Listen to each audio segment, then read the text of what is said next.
Sebelum lanjut ke cerita, bagi teman-teman yang belum subscribe, silakan subscribe sekarang juga dan aktifkan lonceng notifikasi agar teman-teman tidak ketinggalan cerita terbaru dari kami. Dan tidak usah lama-lama, langsung saja kita masuk ke ceritanya. Selamat mendengarkan. Sebuah bus melaju dengan kecepatan sedang melewati tengah jalan yang di samping kanan dan kirinya adalah hutan yang rindang yang banyak sekali dengan pepohonan, jalanan yang berliku-liku dan curam. Indah tengah duduk di dalam salah satu kursi bus tersebut. Dia terus memandangi pemandangan di sepanjang perjalanan. Suasana perjalanan yang sangat cukup asri dan sejuk. Dalam hati Indah bergejolak karena sebentar lagi dia akan mendapatkan sang pujaan hatinya. Sebentar lagi kamu akan jadi milikku, Agus, gumamnya dalam hati. Perjalanan dari kotanya menuju ke tempat yang dituju sekitar 4 jam perjalanan. Dia sudah tidak sabar sekali untuk cepat sampai di tempat orang klinik tersebut. Karena perjalanan masih sekitar 1 jaman, akhirnya dia pun memutuskan untuk tidur sejenak. Beberapa saat kemudian, akhirnya bus sudah sampai di tempat yang dituju. Namun Indah masih harus berjalan kaki terlebih dahulu menuju ke rumah ahli supranatural itu. Indah berjalan kaki sendiri melewati jalan setapak tengah hutan. Siang itu saat melewati tengah hutan, dia mendengar suara-suara binatang yang saling bersautan satu sama lain. Dan sekitar 20 menit kemudian setelah dia berjalan kaki, akhirnya sampai juga di sebuah rumah yang terbuat dari kayu yang berada di tengah hutan. Pasti itu rumahnya karena sesuai yang ada di alamat, ucapnya pada diri sendiri. Dengan langkah menjuntai dia berjalan ke arah rumahnya Badarmo. Rumah itu terlihat tertutup dan sepi, namun Indah berusaha untuk mengetuk pintunya. Beberapa kali Indah mengetuk pintu rumah itu, tapi tetap saja tidak ada yang keluar dari dalam rumah. Permisi. Sontak beberapa saat kemudian pintu pun terbuka. Terlihat sosok laki-laki parubaya dengan wajah yang cukup menakutkan menatap ke arah Indah. Ada apa? Tanya Badarmo. Anu mbah, ucap Indah terbata-bata. Kita bicarakan di dalam saja. Ayo masuk dulu. Dengan segera Indah pun masuk ke dalam dan duduk di sebuah kursi yang terbuat dari bambu. Saya ingin memikat hati seseorang, Mbah, supaya laki-laki itu bisa tunduk pada saya. Badarmo tertawa mendengar ucapan dari Indah. Indah sedikit ketakutan karena mendengar suara tawaan Badarmo yang cukup menakutkan. Tidak mudah untuk memasang pelet. Ada syarat dan ritual yang harus kamu jalani terlebih dahulu. Apa syarat dan ritualnya, Mbah? Kamu harus melakukan tirakat puasa muti selama 7 hari. Setelah itu, kamu harus lanjut bertapa untuk menyempurnakan ajian pelet ini. Puasa muti itu apa, Mbah? Puasa muti itu kamu hanya boleh makan nasi putih dan hanya minum air putih saja selama berpuasa. Baik, Mbah, saya mengerti. Kapan akan mulai dilakukannya puasanya, Mbah? Dimulai dari hari Kamis Legi. Setelah selesai puasa muti, nanti kamu harus melakukan puasa pati geni sehari semalam. Kalau puasa pati geni itu bagaimana, Mbah? Puasa yang dilakukan sehari semalam tanpa makan dan minum, tanpa penerangan sama sekali. Kemudian Badarmo melihat ke sebuah kalender yang sudah disediakan. Dia melihat kalau ternyata besok menutur penanggalan Jawa tepat pada hari Kamis Legi. Mulai besok kamu sudah bisa melakukan puasa muti karena kebetulan besok adalah hari Kamis Legi. Baik, Mbah. Siang itu Indah dipersilakan untuk tidur di kamar yang sudah disediakan oleh istrinya Badarmo. Ini kamar kamu, Dok. Silakan istirahat. Kalau ada apa-apa ngomong aja sama saya, ucap istri Badarmo. Baik, terima kasih banyak. Siang itu Indah beristirahat karena tubuhnya telah lelah di perjalanan jauh. Dia tertidur di sebuah ambin yang terbuat dari kayu dan hanya beralaskan tikar, tidak ada kasurnya. Saat dia berbaring, tubuhnya malah terasa sakit semua karena alasnya keras dan datar. Sehingga dia tidak bisa tidur. Tapi karena dia ingin segera mendapatkan ilmu pelet, terpaksa dia harus tidur di kamar itu selama beberapa hari ke depan. Keesokan harinya, Indah sudah mulai melakukan puasa muti. Dia mengikuti semua apa yang diperintahkan oleh Mbak Darmo. Sebelum melakukan puasa mutinya, Indah sudah mandi keramas terlebih dahulu sesuai yang sudah diperintah oleh Mbak Darmo. Beberapa hari kemudian, akhirnya Indah pun sudah melakukan puasa muti dengan lancar. Setelah melakukan puasa muti, Indah akan melakukan puasa pati geni dan bertapa di sebuah goa. Dan goa itu berada di tengah hutan. Indah menurut saja dengan semua yang diperintah oleh Mbak Darmo. Malam itu saat Indah melakukan puasa pati geni, dia diantarkan oleh Mbak Darmo ke tengah hutan ke dalam sebuah goa. Mbak Darmo juga sudah membawakan kemenyan serta sesajen yang lain untuk melakukan pertapaan. Perjalanan menuju ke dalam goa tersebut sekitar 30 menitan. Mereka pun berjalan di tengah hutan dan hingga pada akhirnya Mbak Darmo dan Indah pun sampai juga di tempat goa tersebut. Indah langsung duduk bersila bersama dengan Mbak Darmo. Mbak Darmo pun mulai membakar kemenyan dan mulutnya berkomat-kamit membacakan mantranya. Setelah itu Mbak Darmo meninggalkan Indah sendirian. Teruslah tutup matamu dan jangan hiraukan jika ada gangguan yang datang mengganggumu, ucap Mbak Darmo. Baik Mbah. Besok terbit fajar saya akan jemput kamu di sini, kata Mbak Darmo. Dia bertapa dengan memejamkan kedua matanya dengan duduk bersila. Tiba-tiba tak berselang lama ada hembusan angin kencang yang masuk ke dalam goa, membuat bulu kuduk Indah merinding. Namun dia berusaha untuk tetap bertahan dan tidak menghiraukan gangguan yang mengganggunya. Beberapa saat kemudian ada suara harimau yang mengaum keras di belakang tubuhnya. Indah pun gemetaran karena takut. Dia terus merapalkan mantranya yang sudah diberikan oleh Mbak Darmo. Dan setelah sosok harimau itu pergi, tiba-tiba terdengar suara kuntilanak yang tertawa mengikik, membuat dia semakin ketakutan. Tubuhnya dipenuhi dengan keringat dingin, bulu kuduknya berdiri semua. Tak hanya itu saja, dari belakang tubuhnya pun terdengar suara langkah kaki yang berat. Keringat semakin bercucuran, napasnya semakin memburu, jantungnya berdebar-debar. Benar-benar campur aduk yang dirasakan oleh Indah saat itu. Singkat cerita, pagi harinya Mbak Darmo datang menghampiri Indah. Wajah Indah terlihat pucat pasi dan lesu, karena sejak kemarin dia sudah berpuasa pati geni dan tidak makan serta minum. Saat itu Mbak Darmo sudah membawakan sebotol air putih dan juga sebuah pisang. Makanlah ini dulu. Dengan lahap Indah memakan semua pisang yang diberikan oleh Mbak Darmo. Hingga habis tak bersisa, tubuhnya kini sudah terasa segar kembali. Ayo kita pulang, nanti malam masih ada ritual yang harus kita lakukan. Indah dan Mbak Darmo pun pulang kembali ke rumah melewati jalan setapak di tengah hutan. Dan malam harinya, Mbak Darmo dan Indah sudah berada di dalam ruangan ritual di rumah Mbak Darmo.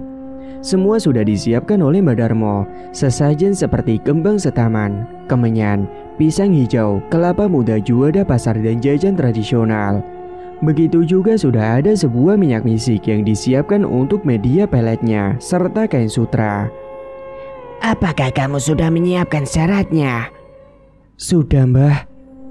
Foto target dan sehelai rambut dari target sudah didapat oleh Indah. Kemudian foto dan rambut itu diberikan kepada Mbak Darmo.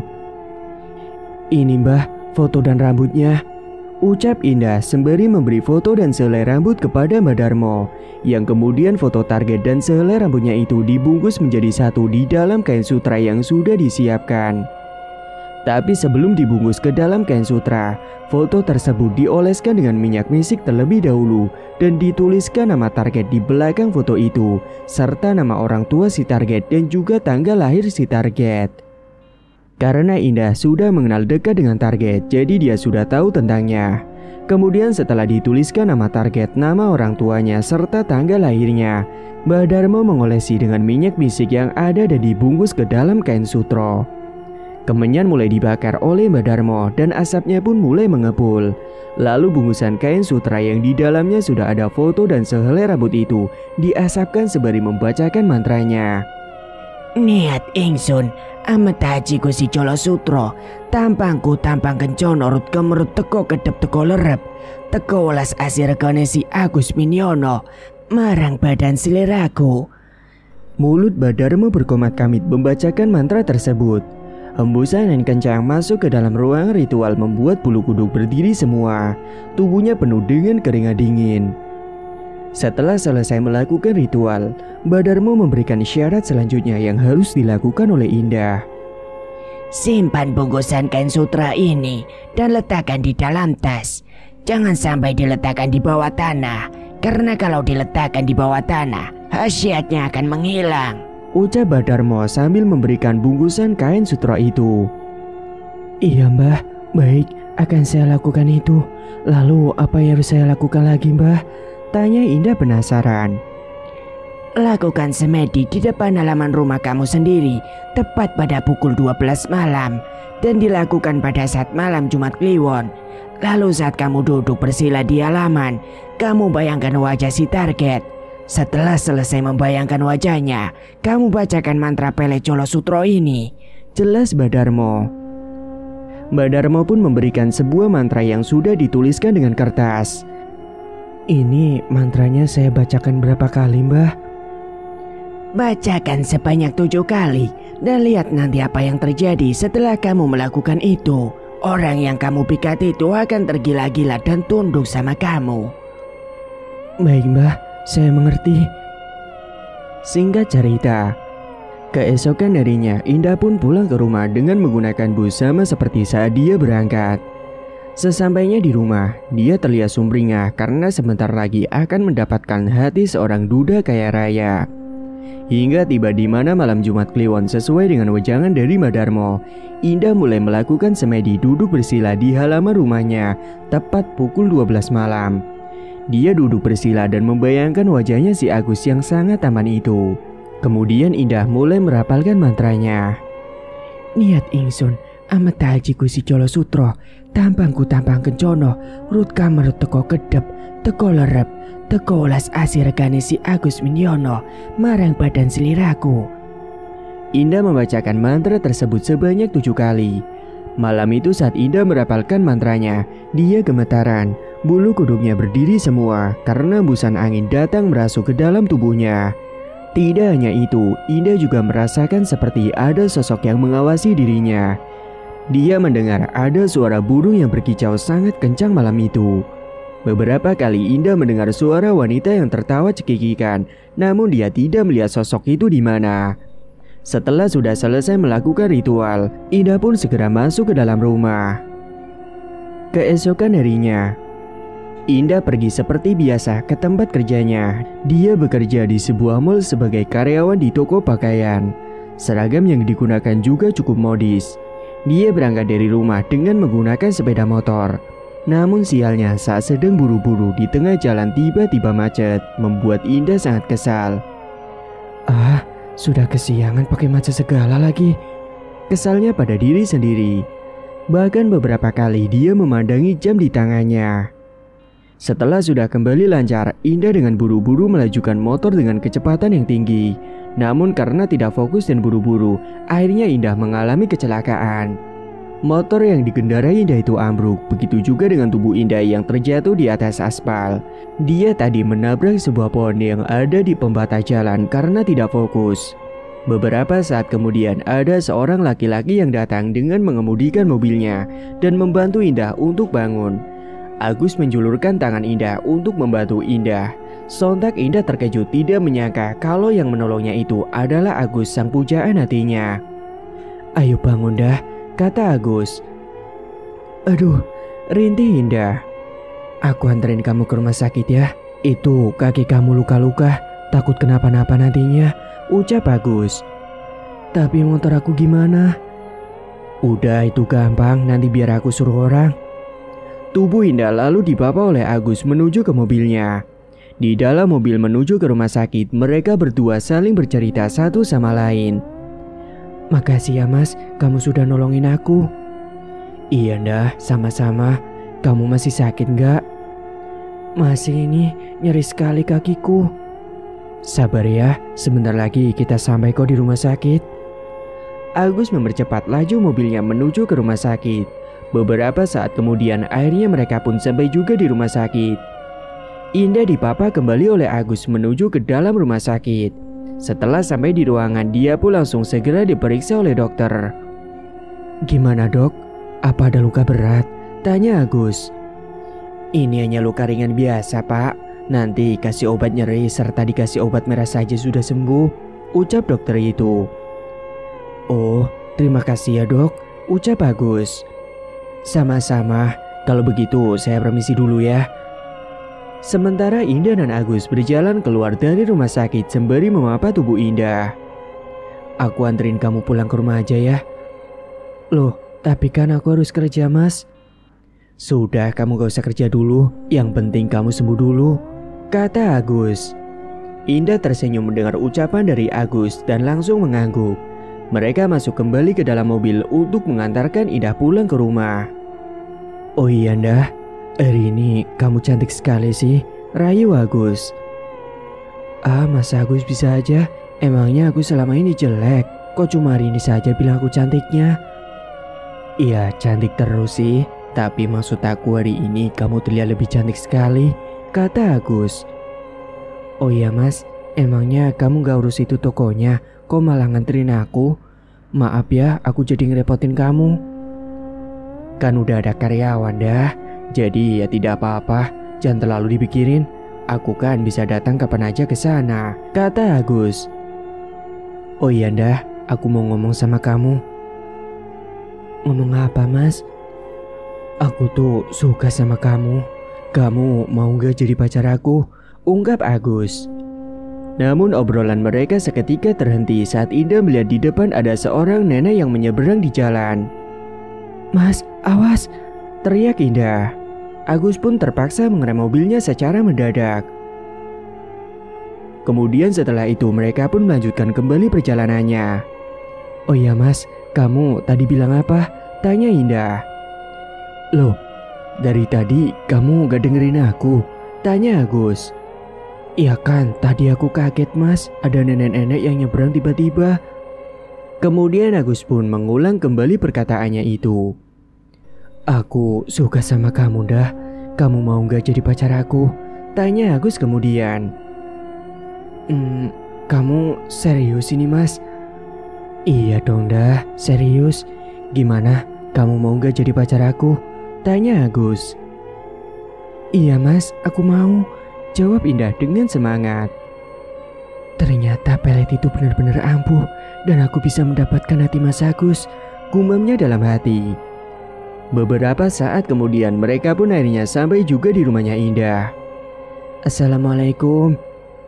Waalaikumsalam, jawab ibu dari dalam rumah. Nduk, kamu sudah pulang? Iya bu. Ayo masuk dulu mas, ucap Indah mengajak mas Agus. Agus pun memapah tubuh Indah yang masih terasa nyeri pada kakinya. Nduk, kamu kenapa? Tanya ibunya. Gak apa-apa bu, ini cuma lecet sedikit aja. Ayo masuk dulu, ucap ibunya. Indah dan Agus pun masuk ke dalam, sedangkan ibu beranjak ke dapur untuk membuatkan minuman. Beberapa saat kemudian ibu Indah datang dan membawakan minuman. Ini silakan diminum seadanya, ucap Bu Indah. Makasih ya bu, maaf jadi ngerepotin, timpal Agus. Gak ngerepotin kok nak. Oh iya, ini siapa Nduk? Tanya ibunya. Oh, ini pacar aku bu, namanya Mas Agus. Tadi dia nolongin aku waktu aku jatuh naik motor. Sejak kapan kamu punya pacar, Nduk? Ibu kok baru tahu? Sejak tadi, Bu, baru saja. Jawab Indah. Walah, makasih Yona Agus sudah nolongin Indah, ucap ibunya Indah. Sama-sama, Bu, dengan senang hati. Lah terus motor kamu di mana, Nduk? Ibu tenang aja, nanti sebentar lagi motornya juga datang kok, jawab Mas Agus. Bersamaan dengan itu tiba-tiba saja ada tamu yang datang mengetuk pintu. Assalamualaikum. Waalaikumsalam, jawab semua yang ada di dalam rumah. Pak Agus, itu motornya sudah ada di depan, ucap karyawan Agus. Oh iya terima kasih ya, ucap Agus. Kalau begitu saya pamit pulang dulu ya Pak. Yang membawakan motor milik Indah itu adalah karyawannya Agus yang sudah diperintahkan tadi. Kalau begitu, saya juga pamit pulang dulu ya ndah, Bu, ucap Agus. Loh, kok buru-buru? Kenapa, Mas? Iya, masih ada pembukuan yang harus aku urus dulu, kata Agus. Ya udah kalau gitu, makasih ya Mas, jawab Indah. Singkat cerita, beberapa hari kemudian Indah sudah sembuh. Dia sudah bisa kembali bekerja seperti semula. Dengan menggunakan motor miliknya seperti biasa, dia menuju ke mall. Sesampainya di mall, dia bekerja sepenuh hati. Namun kali ini tidak seperti dulu lagi, karena dia selalu terfokus melihat ke arah Agus, yang kebetulan toko pakaian batik miliknya itu berada di samping toko tempat dia bekerja. Sampai saat Indah duduk melamun di depan tokonya, dia ditegur oleh rekan kerjanya. Indah, ngelamun aja kamu, ucap temannya. Sontak Indah terperanjat dari lamunannya itu. Apaan sih Riz? Kamu ganggu aja, ucap Indah. Lagian bukan kerja malah ngelamun aja kamu dah. Ngelamunin apa sih? Tanya Risa. Sedang bayangin sang pujaan hati, Mas Agusku yang tampan, ucap Indah. Alah, mimpi kamu ketinggian dah, ucap Risa. Kata siapa ketinggian? Buktinya aku sudah resmi pacaran sama Mas Agus, jawab Indah. Ah, serius kamu dah? Kok bisa? Sejak kapan kamu pacaran sama dia? Caca Risa. Nggak, aku mau kerja lagi. Itu ada customer, ucap Indah lalu meninggalkan Risa yang masih penasaran. Risa yang masih merasa penasaran, dia terus mengejar Indah ingin tahu jawabannya. Dah, Indah, jawab dulu dong. Aku penasaran nih, ucap Risa. Apaan sih Riz? Ini ada customer, jawab Indah. Sedangkan Agus terlihat masih sibuk menulis pembukuan dari hasil pemasukan hari itu. Sudah sejak lama Indah menyukai Agus. Sejak pertama kali dia bekerja di mall tersebut, dia jatuh cinta pada pandangan pertama dengan Agus. Ketika Indah pertama kali bekerja di mall itu, dia menanyakan kepada Risa, teman kerjanya yang sudah lebih lama kerja di sana. Riz, itu cowok tampan yang ada di samping siapa sih? Tanya Indah. Yang mana? Tanya Risa. Itu loh yang di toko pakaian batik. Oh, itu namanya Agus. Dia duda tapi kaya raya. Wah, sudah duda ternyata. Tapi kok masih terlihat muda ya? Tampan lagi. Kenapa? Kamu suka sama dia? Tanya Risa. Namun Indah hanya tersenyum membalas pertanyaan dari Risa. Dia itu orangnya cuek. Kamu gak akan bisa dapetin hatinya. Karena dia katanya sudah tidak mau menjalin hubungan dengan wanita lagi. Lebih nyaman sendiri katanya. Memangnya kenapa Riz? Tanya Indah penasaran. Kalau itu aku kurang tahu. Tapi yang jelas dia itu cuek. Banyak cewek cantik yang mendekat, tapi dia tolak terus. Saat sudah mengetahui Agus itu seorang duda kaya raya, sehingga membuatnya tambah semangat untuk mendapatkan hatinya. Namun Agus orangnya sangat cuek, padahal banyak wanita yang mencoba mendekatinya. Tapi Indah tetap sabar dan perlahan mendekati Agus untuk berteman. Hingga suatu ketika saat Indah baru saja berangkat pagi sekali, dia sedang buru-buru dan berjalan tergopoh-gopoh. Saat itu Indah bertabrakan dengan Agus ketika sedang berjalan di koridor mall, sehingga tas yang dibawa oleh Indah itu terjatuh ke lantai. Maaf Mbak, maaf, saya tidak sengaja, ucap Agus. Iya Mas, tidak apa-apa. Dan saat itu Agus mulai berkenalan dengan Indah. Agus juga bersikap ramah dengannya. Oh iya, boleh kenalan gak Mas? Namaku Indah, nama Masnya siapa? Saya Agus. Jawabnya singkat. Memang Agus ini terkesan cuek sekali kepada Indah. Hal itu terlihat dari sikapnya. Maaf, saya permisi dulu Mbak, saya masih buru-buru. Hingga suatu ketika Indah bertemu dengan Agus lagi. Indah datang ke tokonya Agus dengan alasan ingin belanja pakaian. Silakan Mbak, mau nyari baju yang model apa? Tanya Agus. Oh ini Mas, saya mau pesen aja boleh nggak? Nanti kapan-kapan untuk acara keluarga. Tapi belum janji ya Mas, karena nanti harus dibicarakan dengan keluarga dulu. Gimana kalau saya minta nomor HP-nya Masnya dulu aja? Nanti saya kabarin lagi. Padahal saat itu Indah hanya beralasan saja. Aslinya ia hanya ingin minta nomor HP-nya Agus. Oh iya boleh mbak, ini nomor HP saya, kata Agus. Indah pun merasa sangat senang sekali saat mendapatkan nomor dari Agus. Indah kan ya namanya? Tanya Agus memastikan. Iya betul mas. Kamu kerja di toko mana? Tanya Agus. Ini loh, toko pakaian sebelah toko mas. Singkat cerita, pertemanan mereka semakin dekat. Kadang saat jam istirahat, Agus dan Indah makan siang bersama. Namun tetap saja sikap dari Agus ini cuek sekali dengan Indah, membuat Indah semakin geram. Tapi dia tetap sabar karena memang Agus orangnya seperti tidak tertarik dengan wanita lagi semenjak ditinggal istrinya. Agus ditinggal istrinya pada usia pernikahan yang beranjak 2 tahun. Saat itu Agus dan istrinya akan berlibur ke suatu tempat. Namun dalam perjalanan, Agus dan istri yang sangat dicintainya itu mengalami kecelakaan tragis yang merenggut nyawa sang istri.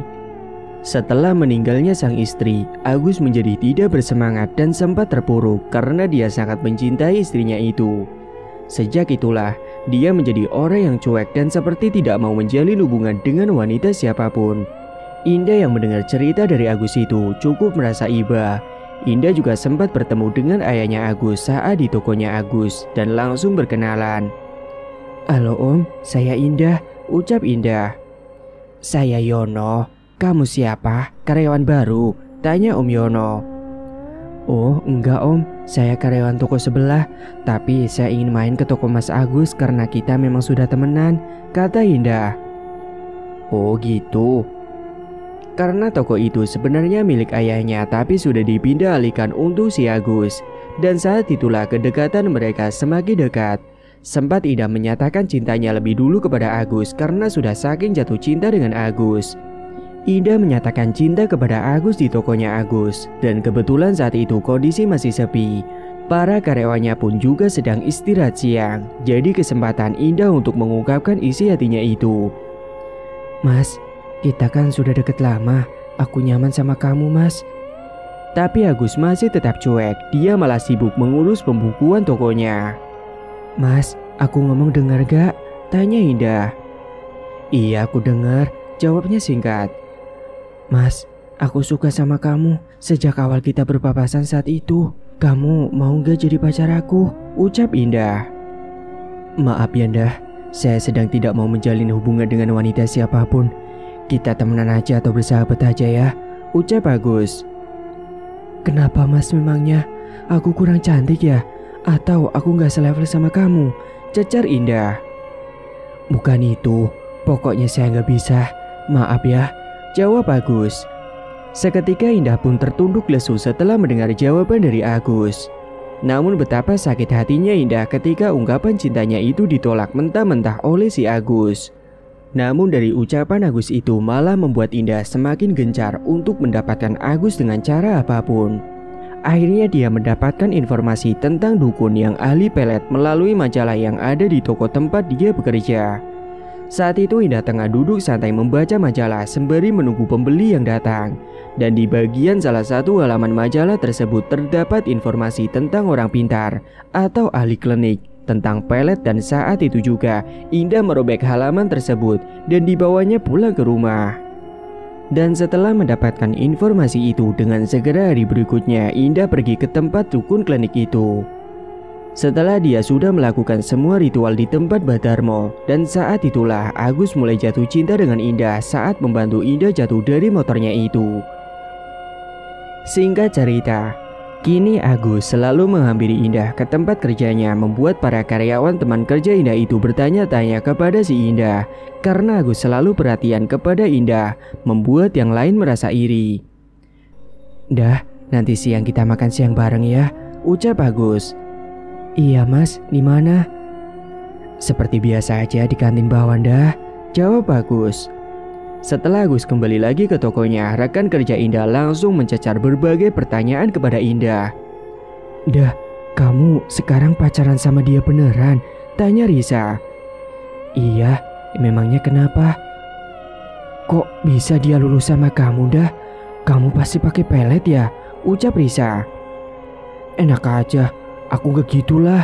Secara kan aku cantik, jadi untuk mendapatkan siapa aja gampang bagi aku, kata Indah sombong. Udah gak usah dibahas. Kalian iri ya? Ledek Indah. Siang pun tiba, Agus menghampiri Indah untuk pergi makan siang ke kantin bersama. Ayo dah, kita ke kantin sekarang. Iya mas, ayo. Mereka berjalan berdua melewati koridor mal membuat semua mata memandang ke arahnya. Apalagi wanita-wanita yang sempat mendekati Agus tapi ditolak. Semuanya membicarakan tentang hubungan Indah dan Agus. Akan tetapi, Indah tidak peduli akan hal itu. Beberapa saat kemudian, mereka akhirnya sampai juga di kantin. Di kantin juga sama, semuanya memandang ke arah mereka. Tapi mereka tidak menghiraukan itu. Mereka tetap fokus menyantap makanan yang sudah dipesannya itu. Kamu kenapa ndah? Kenapa apanya mas? Kok seperti lesu gitu? Iya mas, aku lagi ada masalah. Aku butuh uang untuk bayar hutang. Memangnya hutang kamu berapa? Banyak mas, 10 juta. Sudah, kamu tenang aja. Nanti biar aku yang melunasi semua hutang kamu. Gak usah lah mas, aku gak mau ngerepotin kamu. Udah gak apa-apa, 10 juta mah kecil bagi aku. Indah pun senang karena itu memang tujuannya mendapatkan hati Agus dan juga mendapatkan harta yang dimiliki oleh Agus. Setelah percakapan itu, dengan segera mereka menghabiskan makanannya. Singkat cerita, sore harinya saat jam pulang kerja, Indah diantarkan oleh Agus pulang. Sekalian Agus memberikan uang kepada Indah. Agus benar-benar sudah tunduk sekali kepada Indah. Semua apa yang diminta Indah selalu dituruti begitu saja. Hingga suatu malam di dalam rumahnya, Agus tidak bisa tidur karena terus membayangkan wajahnya Indah yang cantik. Bahkan dia juga tidak nafsu untuk makan karena lambungnya terasa sangat nyeri sekali. Aduh, kok sakit gini ya? Kemudian Pak Yono, bapaknya Agus, segera datang ke kamar Agus karena mendengar rintihan dari Agus. Kamu kenapa Gus? Tanya Pak Yono. Lambungku terasa perih dan sakit sekali Pak. Kalau begitu kita pergi ke dokter ya Gus, ucap bapaknya. Dengan segera Agus dibawa oleh Pak Yono ke rumah sakit. Sesampainya di rumah sakit, Agus langsung diperiksa oleh dokter. Namun kata dokter, Agus tidak menderita sakit apa-apa. Gimana keadaan anak saya dok? Maaf Pak, anak bapak tidak terdeteksi sakit apapun. Dia hanya telat makan aja, kata dokter. Akhirnya Agus pun langsung dibawa pulang oleh Pak Yono ke rumah. Saat Agus membaringkan tubuhnya di dalam kamar, tiba-tiba saja kepalanya terasa pusing dan juga berkunang-kunang. Dalam pandangannya itu, tiba-tiba saja Agus melihat tepat di depan matanya ada sosok yang sangat menyeramkan. Sosok itu tinggi besar dengan bulu yang lebat dan juga gigi yang bertaring tajam. Matanya merah menyala menatap ke arah Agus. Sontak Agus terperanjat ketakutan. Dia pun berteriak sekencang-kencangnya. Pak Yono yang mendengar teriakan itu segera menghampiri Agus ke dalam kamar. Ada apa lagi Gus? Kamu kenapa? Tanya Pak Yono. Namun tubuhnya Agus masih tetap meronta-ronta memberontak seperti menutup kedua matanya. Pak Yono mencoba menenangkan Agus dengan memberikan segelas air putih. Gus bangun, sadar ini kamu minum dulu supaya tenang, kata Pak Yono. Agus pun meneguk segelas air putih itu dengan perlahan. Napasnya terasa ngos-ngosan tidak beraturan, serta tubuhnya yang penuh dengan keringat membasahi baju yang dikenakannya. Kamu kenapa? Coba ceritakan, tanya Pak Yono. Tadi ada sosok genderuwo di sana, jawab Agus sembari menunjuk ke arah depannya. Kamu pasti halusinasi saja Gus, jawab bapaknya. Sudah, kamu istirahat saja, pasti kamu kecapean. Setelah Pak Yono keluar dari kamar, Agus masih tetap saja tidak bisa tidur karena kepikiran Indah.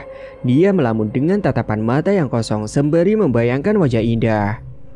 Singkat cerita, keesokan harinya Agus menghampiri ke rumahnya Indah untuk berangkat ke mal bersama. Namun anehnya rasa sakit pada lambungnya itu dan juga kepalanya seketika sembuh setelah bertemu dengan Indah. Mereka berangkat bersama menuju ke mal dan Agus memberikan uang kepada Indah. Ini uang buat kamu, ucap Agus. Untuk apa mas? Udah, ini untuk kamu, terserah mau kamu pakai buat apa. Tapi ini banyak banget loh mas. Gak apa-apa. Indah senang sekali karena selalu diberikan uang oleh Agus. Oh iya mas, aku pengen dong beli mobil, biar aku seperti teman-temanku yang pada punya mobil. Aku kan malu mas, aku pakai motor sendiri. Iya tenang aja, nanti aku belikan ya mobil untuk kamu. Terima kasih ya mas, kamu baik sekali. Beberapa saat kemudian mereka pun akhirnya sampai juga di tempat kerja. Di dalam kerjanya Agus tidak fokus karena dia terus melamun membayangkan wajahnya Indah. Pak Agus, ucap karyawannya. Sontak Agus terperaja dari lamunannya. Iya, ada apa? Ini pak uang pemasukannya.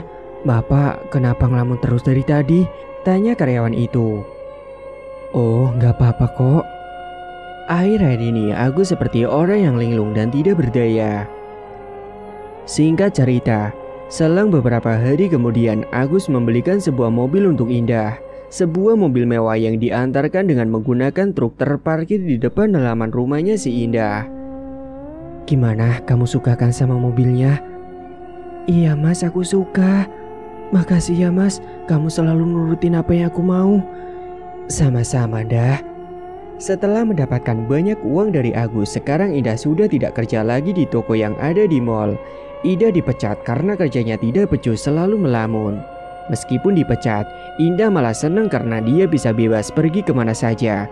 Tapi uang terus mengalir dari Agus. Hobinya Indah selalu shopping dan sekarang dia berkumpul dengan teman-temannya dengan pamer kekayaan dan barang-barang branded. Sementara Agus dia semakin tidak karuan, selalu kebayang wajahnya Indah. Selalu melamun sendiri, tatapannya kosong dan kadang senyum-senyum sendiri, benar-benar seperti orang gila.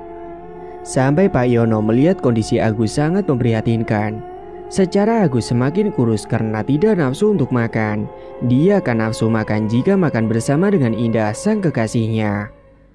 Setiap malam Agus selalu melamun memikirkan wajahnya Indah. Apalagi akhir-akhir ini Indah dihubungi sangat susah sekali. Malam itu tiba-tiba saja hembusan angin kencang datang masuk ke dalam kamarnya Agus. Terdengar suara jendela yang terbuka dengan sendirinya. Sontak membuat dia terkejut. Jantungnya langsung berdegup dengan kencang. Tiba-tiba muncullah sosok wanita dari balik jendela dengan menggunakan pakaian berwarna putih dan rambut yang acak-acakan. Tubuh Agus langsung gemetaran, keringat dingin pun mulai bercucuran. Sosok kuntilanak itu menatap tajam ke arah Agus dengan wajah yang hancur penuh dengan darah yang mengalir. Bahkan sosok itu juga mengeluarkan bau yang sangat busuk sekali seperti bau bangkai, serta bau kemenyan yang menyeruak masuk ke dalam hidungnya Agus. Agus, ucap sosok itu lirik. Saat itu juga Agus langsung jatuh pingsan karena tidak kuat melihat sosok menyeramkan itu. Keesokan paginya, Agus tiba-tiba kepalanya sangat pusing. Dia tidak berangkat bekerja, dia pun menghubungi Indah supaya cepat datang ke rumahnya. Indah dengan segera datang menjenguk. Indah, silakan masuk. Agusnya ada di kamar, kata Pak Yono. Oh iya, terima kasih ya Pak. Dengan segera Indah masuk ke dalam rumahnya dan menemui Agus. Namun anehnya saat Indah datang menemui Agus, tiba-tiba saja rasa sakit kepalanya Agus ini langsung sembuh seketika. Tiba-tiba pintu kamar menutup dengan sendirinya. Agus pun sudah terbawa dengan suasana. Apalagi tadi Pak Yono sedang pergi ke mall untuk menggantikan Agus yang tidak berangkat. Hembusan angin datang melalui ventilasi jendela membuat suasana semakin dalam kemesraan. Agus memeluk tubuh Indah dengan erat. Akhirnya karena hasrat Agus yang sudah memuncak, mereka melakukan hubungan terlarang, yakni berhubungan intim. Tanpa sadar, Indah melakukan itu juga di dalam kamar Agus. Mereka melakukan itu sampai siang hari. Siangnya mereka berdua pergi keluar mencari makan. Keduanya pun pergi makan di warung nasi Padang dan Agus terlihat sudah segar, tidak sakit lagi. Mereka semakin dekat dan mesra. Namun usaha toko pakaian Agus itu sedang sepi, jadi penghasilannya juga tidak menentu. Tapi Indah tak mau mengerti dengan keadaan Agus yang dia inginkan itu selalu dijatah uang bulanan. Padahal Indah masih dalam status berpacaran, belum suami istri. Mas, uang aku sudah habis. Aku mau shopping lagi dong. Apalagi kan aku harus arisan sama teman-teman, ucap Indah dengan manja. Iya, kamu sabar ya. Tapi untuk saat ini aku tidak bisa memberikan uang banyak untuk kamu karena toko sedang sepi hari ini, jawab Agus.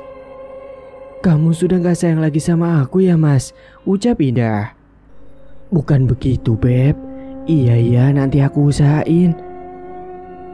Singkat cerita, Indah pergi bersama dengan teman-temannya dan dia dikenalkan laki-laki kaya raya oleh salah satu temannya itu. Dah, aku ada teman cowok nih. Dia masih lajang, kaya raya. Dia itu bos kontraktor, ucap Sekar. Yang bener kamu, aku kasih nomor HP-nya dong, ucap Indah. Tapi kan kamu sudah punya Agus dah. Ah sudahlah, aku sudah tidak bisa diharapkan. Yang penting dia masih tetap sama aku. Tapi untuk temanmu itu bisalah jadi bang berjalan. Wah bener-bener kamu tunda, kata Sekar. Melalui temannya Indah yang bernama Sekar itu, dia mendapatkan nomor HP Yudi. Indah yang mengirimkan pesan lebih dulu kepada Yudi, dan mereka akhirnya ngajak ketemuan di rumahnya Sekar untuk bertemu pertama kalinya.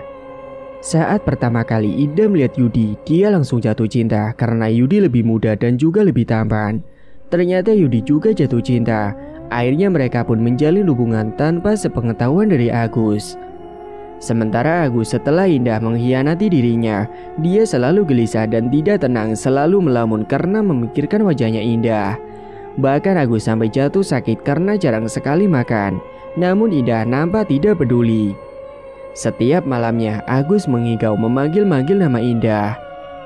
Indah, Indah, teriaknya di kamar. Keesokan harinya, Agus langsung mendatangi ke rumahnya Indah dalam keadaan wajah pucat pasi karena sedang sakit. Permisi, Indah, ucap Agus. Pintu pun dibuka. Nak Agus, ucap ibunya Indah. Bu, Indahnya di mana? Dia di rumah kan Bu? Tanya Agus.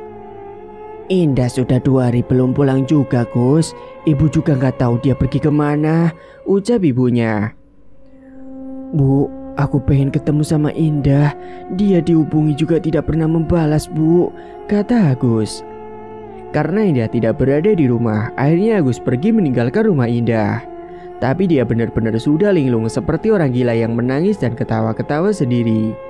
Sesampainya di rumah, Agus melamun terus, tubuhnya semakin kurus, kering, keronta, tidak terawat, membuat Pak Yono merasa iba dan kasihan dengan Agus. Gus, kamu kenapa bisa seperti ini nak?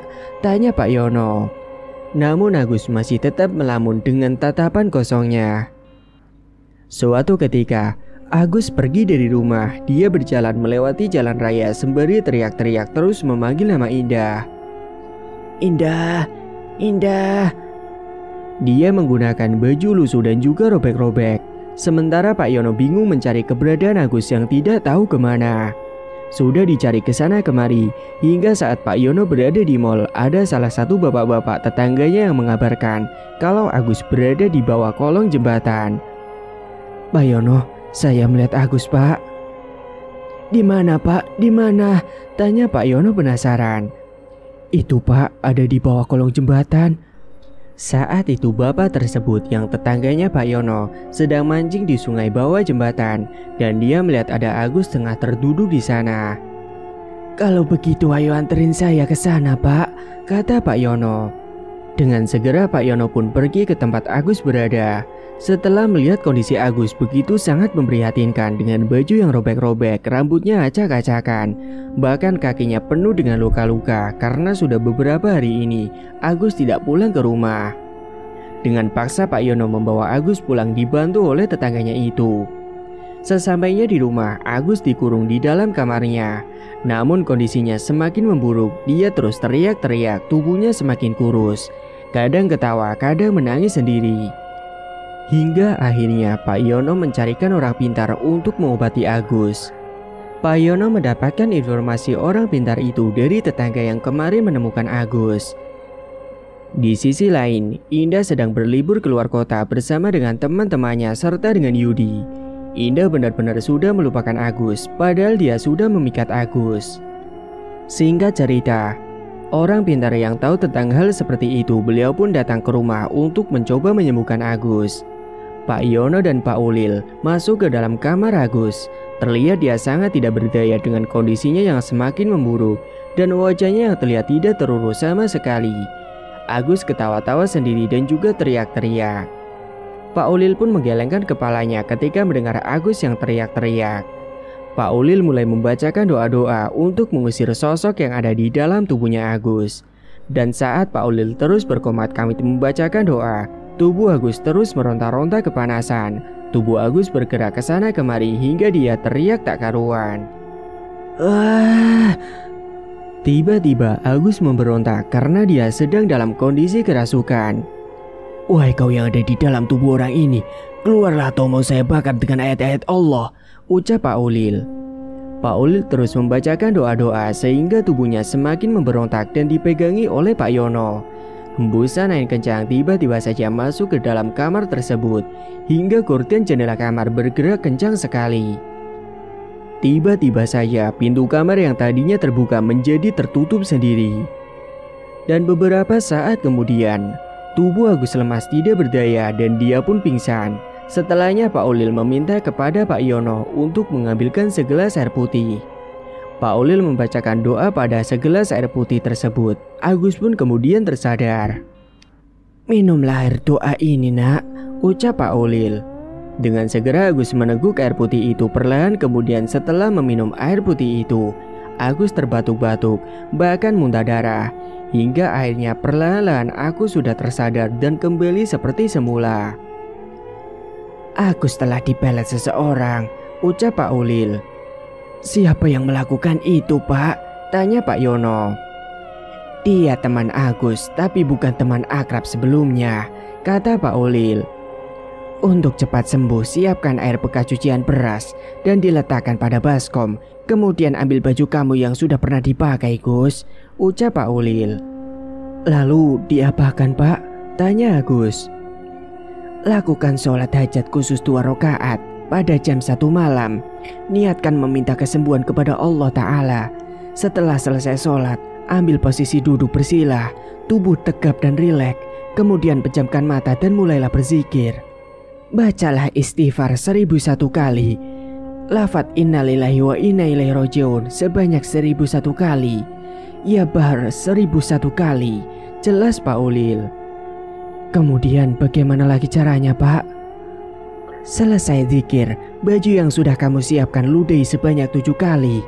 Seraya mengucap, pergilah pengaruh jahat dalam tubuhku. Kemudian masukkan baju ke dalam ember yang sudah disiapkan. Peraslah pakaian itu dan ulangi beberapa kali. Air cucian dibuat campuran mandi, sedangkan bekas pakaian cukup dikubur dalam tanah pada waktu setelah asar. Jelas Pak Ulil. Singkat cerita, malam harinya Agus melakukan sholat hajat 2 rakaat tepat jam 1 malam. Dan setelah sholat dia duduk bersila, kemudian memejamkan kedua mata, berzikir sesuai yang sudah dijelaskan oleh Pak Ulil. Selesai berzikir, Agus langsung meludahi baju yang sudah disiapkan sebelumnya sebanyak 7 kali sembari berucap, pergilah pengaruh jahat dalam tubuhku. Setelah itu esok paginya Agus menyiapkan air bekas cucian beras. Pakaian yang sudah disiapkan oleh dia kemudian dimasukkan ke dalam baskom yang berisi air cucian beras. Setelah itu, pakaian yang sudah direndam itu diperas oleh Agus beberapa kali. Kemudian air bekas cucian beras itu dicampurkan ke dalam air untuk mandi Agus. Pagi itu, Agus mandi dengan air yang sudah dicampur dengan cucian beras. Sore harinya, setelah asar, pakaian yang sudah diperas itu lalu dikubur di dalam tanah, tepatnya di belakang rumahnya. Sedangkan Indah masih mengendarai mobil pemberian dari Agus dari tempat liburannya. Karena Indah dan teman-temannya itu bawa mobil sendiri-sendiri, tidak bareng-bareng. Tiba-tiba di tengah perjalanan di hadapan jalan dia melihat ada sosok wanita yang melintas begitu saja, membuat Indah tidak fokus dalam mengemudikan mobilnya. Dia pun akhirnya banting setir untuk menghindari sosok kuntilanak dengan wajah hancur serta kedua mata yang berwarna putih. Blah! Indah mengalami kecelakaan menabrak sebuah truk yang terparkir di bahu jalan. Mobilnya ringsek parah hingga meledak. Indah meninggal dunia di tempat. Tubuhnya hancur, bahkan media pelet yang disimpan di dalam tasnya itu terbakar hancur lebur. Sekarang akhirnya Agus tahu siapa yang telah membuat dirinya seperti itu. Semua uang yang dimiliki Agus habis tak tersisa karena sudah diberikan semua kepada Indah. Bahkan tokonya menjadi sepi dan bangkrut. Tapi sekarang semenjak meninggalnya Indah dan Agus sudah seperti semula. Usaha tokonya pun sudah mulai maju kembali. Meskipun begitu, Agus sudah memaafkan Indah yang hanya memanfaatkan dirinya. Semoga kita selalu dalam lindungan Allah Ta'ala dan selalu didekatkan kepada Allah Ta'ala. Pertebal keimanan kita dan jangan sampai terjerumus ke dalam hal-hal yang demikian. Siapa yang menanam, dialah yang akan menerima hasilnya. Jangan memaksakan suatu hal yang bukan seharusnya milik kita. Tamat, cerita pun selesai. Terima kasih bagi teman-teman yang sudah menyimak cerita hingga akhir. Dan bagi yang belum bergabung, silakan tekan tombol subscribe sekarang juga dan aktifkan lonceng notifikasi agar tidak ketinggalan info updatean terbaru dari kami. Sekian dulu dari Mang Ripan, terima kasih sudah menyimak. Wassalamualaikum warahmatullahi wabarakatuh.